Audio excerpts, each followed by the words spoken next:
आज हम सीखेंगे घातांक के नियम।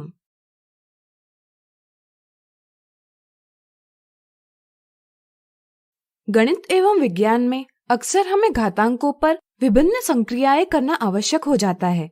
इन संक्रियाओं का सही परिणाम प्राप्त करने के लिए हमें घातांकों के नियमों को समझना आवश्यक है। पिछली कक्षा में हमने शून्यतर पूर्णांक यानी नॉन जीरो इंटीजर a और b तथा पूर्ण संख्याओं यानी होल नंबर्स m और n के लिए निम्नलिखित नियम सीखे। जरा सोचिए, क्या यह नियम उन संख्याओं के लिए भी लागू होगा जिनका घातांक एक पूर्णांक यानी इंटीजर हो और आधार एक परिमेय संख्या हो? सोचिए। चलिए पता करें। चलिए हम a के ऊपर घात m गुणा a के ऊपर घात n बराबर a के ऊपर घात m धन n इस नियम की बात करते हैं। मान लीजिए हम a का मान कोई परिमेय संख्या जैसे 7 लेते हैं, m का मान पूर्णांक ऋण 2 और n का मान पूर्णांक ऋण 3 लेते हैं, तो बायां पक्ष बन जाएगा 7 के ऊपर घात ऋण 2 गुणा 7 के ऊपर घात ऋण 3 और दायां पक्ष बन जाएगा 7 के ऊपर घात ऋण 2 धन ऋण 3 बराबर 7 के ऊपर घात ऋण 5। चलिए पता करते हैं कि दोनों पक्षों का मान बराबर है या नहीं। हम 7 के ऊपर घात ऋण 2 को 1/7 के ऊपर घात 2 यानी कि 1/7 गुणा 7 लिख सकते हैं। इसी तरह 7 के ऊपर घात ऋण 3 को 1/7 गुणा 7 गुणा 7 लिख सकते हैं। इन दोनों संख्याओं के गुणन को हम 1/7 गुणा 7 गुणा 7 गुणा 7 गुणा 7 इस प्रकार व्यक्त कर सकते हैं। चूंकि हर के स्थान पर 7 का स्वयं से 5 बार गुणन हो रहा है, इसलिए हर के स्थान पर हम 7 के ऊपर घात 5 लिख सकते हैं, जिससे हमें संख्या प्राप्त होगी 1/7 के ऊपर घात 5। इसी को हम 7 के ऊपर घात ऋण 5 लिख सकते हैं। अब जैसा कि आप देख सकते हैं, यह दोनों पक्षों का मान समान आ रहा है, अर्थात यह नियम पूर्णांक घातांकों के लिए भी सत्य है। इस तरह से हम कह सकते हैं कि a के ऊपर घात m गुणा a के ऊपर घात n बराबर a के ऊपर घात m धन n। यह नियम उन संख्याओं के लिए भी लागू होगा जिनका आधार परिमेय संख्या हो और घात एक पूर्णांक हो, यानी कि किसी भी परिमेय संख्या a और पूर्णांक m और n के लिए a के ऊपर घात m गुणा a के ऊपर घात n बराबर a के ऊपर घात m धन n होता है। अब चलिए a के ऊपर घात m विभाजित a के ऊपर घात n बराबर a के ऊपर घात m ऋण n की बात करें।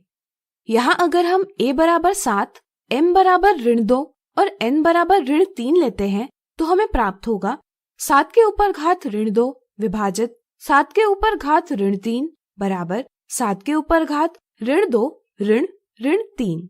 चलिए ज्ञात करें कि यहाँ भी बायां पक्ष और दायां पक्ष बराबर है या नहीं। इसके लिए हम दोनों पक्षों को सरल करेंगे और प्राप्त परिणामों की तुलना करेंगे। दाएं पक्ष को सरल करने पर हमें प्राप्त होगा 7 के ऊपर घात ऋण 2 धन 3 बराबर 7 के ऊपर घात 1। अब हम बाएं पक्ष को सरल करेंगे।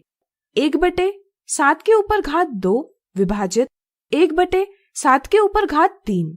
क्या आप बता सकते हैं इस विभाजन को अब हम कैसे सरल करेंगे? सोचिए। चलिए पता करें।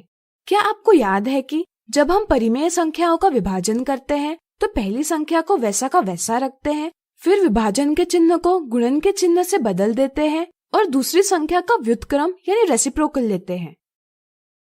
यहाँ 1/7 के ऊपर घात 3 का व्युत्क्रम होगा 7 के ऊपर घात 3। इससे हमें प्राप्त होगा 7 के ऊपर घात ऋण 2 विभाजित 7 के ऊपर घात ऋण 3 बराबर 1/7 के ऊपर घात 2 गुणा 7 के ऊपर घात 3।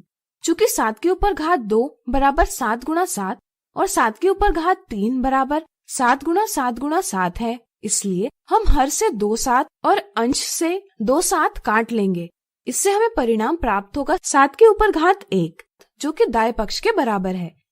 यहाँ भी यह सत्यापित होता है कि परिमेय संख्या a और पूर्णांक m और n के लिए a के ऊपर घात m विभाजित a के ऊपर घात n बराबर a के ऊपर घात m ऋण n, यह नियम सत्य है। अब चलिए a के ऊपर घात m के ऊपर घात n बराबर a के ऊपर घात m गुना n इस नियम की बात करें। मान लीजिए हम a बराबर 1/2 लेते हैं, m बराबर -1 लेते हैं और n बराबर 2 लेते हैं। नियम के अंतर्गत हम लिख सकते हैं 1/2 के ऊपर घात -1 के ऊपर घात 2 बराबर 1/2 के ऊपर घात -1 गुना 2। चलिए यहाँ पे दोनों पक्षों को सरल करें। बाएं पक्ष को हम इस प्रकार से लिख सकते हैं 1/2 के ऊपर घात -1 का अर्थ है 1/2 का व्युत्क्रम जो है 2। इसलिए हम लिख सकते हैं 1/2 के ऊपर घात ऋण 1 के ऊपर घात 2 बराबर 2 गुना 2 बराबर 4। अब दाएं पक्ष को सरल करें। चूंकि दोनों पक्ष बराबर हैं, इसलिए यह सत्यापित होता है कि परिमेय संख्या a और पूर्णांक m और n के लिए a के ऊपर घात m के ऊपर घात n बराबर a के ऊपर घात m गुना n है। इसी तरह आप बचे नियमों की जांच कर सकते हैं। जांच करने पर आप पाएंगे कि सभी नियम उन संख्याओं के लिए भी सत्य है जिनके आधार परिमेय संख्या है और घात पूर्णांक है। इन सभी नियमों की जानकारी से हम घातांकों से संबंधित उदाहरणों को आसानी से हल कर सकते हैं।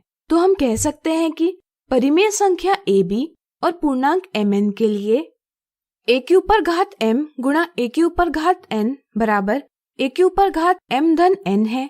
a के ऊपर घात m विभाजित a के ऊपर घात n बराबर a के ऊपर घात m ऋण n है। a के ऊपर घात m के ऊपर घात n बराबर a के ऊपर घात m गुणा n है। a के ऊपर घात m गुणा b के ऊपर घात m बराबर a गुणा b के ऊपर घात m है। a बटे b के ऊपर घात m बराबर a के ऊपर घात m बटे b के ऊपर घात m है। a के ऊपर घात 0 बराबर 1 है। आज हमने सीखे घातांक के नियम। अगले वीडियो में इनसे जुड़े कुछ उदाहरण देखेंगे।